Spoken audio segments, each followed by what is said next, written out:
அது எழுதுங்க. அ ஆ ஆ உ ஊ இ ஈ சரி எனக்கு சொல்லிக் கொடு. சொல்லு.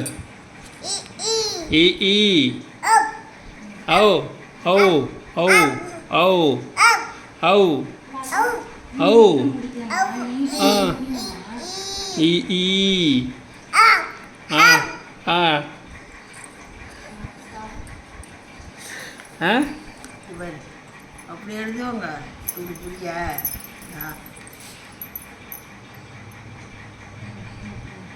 ஆ ஏ அது எழுதுதுப்பா. ஏ ஏ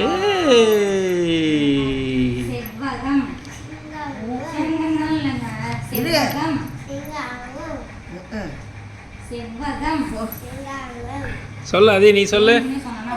ஈ சொல்லு. பாப்பா எப்படி எழுதி முடிச்சு போதா அதே இங்கே பேர் ஆ ஆ சொல்லுங்க.